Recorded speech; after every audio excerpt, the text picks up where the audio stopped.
اکثره دوستان وایي چې آیا اډسنس لپاره موږ حتما باید ویب سایټ ولرو، موږ باید ویب سایټ جوړ کړو یا موږ باید یوټیوب چینل ولرو، په دې باندې مصرف راځي یا موږ یې نشو کولی چې د ځان لپاره جوړ کړو یا دومره روپۍ نه لرو چې یو چاته یې ورکړو او موږ ته ویب سایټ جوړ کړي او نور چې کوم مصارف راځي ورباندې ډومین هوسټینګ او هغه موږ واخلو. نو ضرور نه ده چې یو چاته تاسې پیسې ورکړئ چې تاسو ته ویب سایټ جوړ کړي.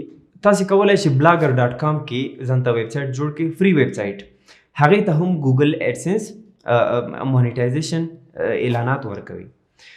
د هغې لپاره تاسو باید جیمیل اکاونټ ولرئ، جیمیل ایمیل یا جیمیل ولرئ. باید د هغې باندې تاسو کولی شئ ځان ته فری ویب سایټ جوړ کړئ. هغې کې خاص یو څو تیمز دي چې هغه تاسو کولی شئ انسټال کړئ او د اډسنس باندې خپل ویب سایټ مونیټایز کړئ. تاسو باید انګلیسي لیکنې په blogger.com ویب سایټ کې هم باید تاسو انګلیسي لیکنې وکړئ. هغه هلته پښتو لیکنې نه مني بلکې انګلیسي لیکنې به کوئ. تر 100 پورې باید تاسو لیکنې وکړئ. همدارنګه ستاسو ویب سایټ ته باید کافي اندازه لیدونکي راشي. اوس دلته هم پوښتنه پیدا کېږي چې کافي اندازه یعنی 200 د ورځې په اول مانیټایزیشن لپاره کافي دي. له هغې وروسته کله چې تاسو خپل ویب سایټ مونیټایزیشن لپاره لیږئ نو هغوی یې 2 ورځو کې چک کوي. که چېرته ستاسو ویب سایټ د هغوی د شرایطو مطابق جوړ و نو ستاسو ته ویب سایټ ته اعلانات درکوي او ستاسو ویب سایټ مونیټایز کېږي. چې کله ستاسو ویب سایټ مونیټایز شو له هغې وروسته تاسو کولی شئ چې دغه خپل آرټیکلز خپلې لیکنې په فیسبوک کې په نورو سوشل میډیا کې شیر کړئ د خلکو سره تر څو پورې چې لیدونکي راشي او څومره چې هغه اعلاناتو باندې کلیک کېږي په هماغه اندازه باندې ستاسې انکم زیاتېږي.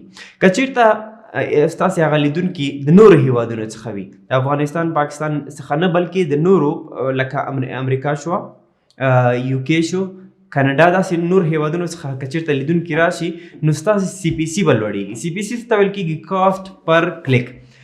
یو اعلان باندې چې کله کلیک کېږي کیدای شي په امریکا کې $2 په یو کلیک باندې تاسو ته درکړي، خو په افغانستان کې یو کلیک سره $0.01 کیدای شي تاسو ته درکړي. نو څومره چې ستاسو لیدونکي د هغې ځای نه وي په هماغه اندازه به ستاسې انکم هم ورسره زیاتېږي. دغه انکم تاسو ته بیا د اډسنس اکاونټ کې جمع کېږي. د دې په اړه باندې مخکې هم ما تفصیلي ویډیو جوړه کړې ده، تاسو کولی شئ هغه هم وګورئ. اوس وختونو کې افغانستان ته هغه انکم ستاسې اډسنس اکاونټ ته راځي خو ولې بانک اکاونټ ته نشي راتللی ځکه چې دغه مشکلات راغلي دي. نو که چېرته تاسې غواړئ چې انکم مو هره میاشت کې بانک اکاونټ ته راشي، کوشش وکړئ چې بل هیواد کې ګاونډي هیوادونو کې یا هغه هیوادونو کې چې ستاسې ملګری وي یا ورور ولرئ چې هر څوک ولرئ هغوی ته ووایئ چې اډسنس اکاونټ تاسو ته جوړ کړي او خپل ویب سایټ blogger.com کې چې تاسو جوړ کړی ده په خپل نوم باندې هغه هلته ورسره واچولی شئ. نو چې هره میاشت ستاسې انکم جمع کېږي هغه به اډسنس اکاونټ څخه د هغوی بانک اکاونټ ته جمع کېږي او بیا کولی شي هغوی تاسو ته راولېږي. نو که چېرته د blogger.com په اړه باندې کوم پوښتنه لرئ نو کولی شئ په کمنټ کې ولیکئ، انشاءالله زه تاسو ته جواب درکوم. او که د اډسنس په اړه باندې نور معلومات ترلاسه کول غواړئ د یولرنا پښتو یوټیوب چینل ته لاړ شئ، انشاءالله هلته تاسو ته کافي اندازه معلومات ترلاسه کولی شئ.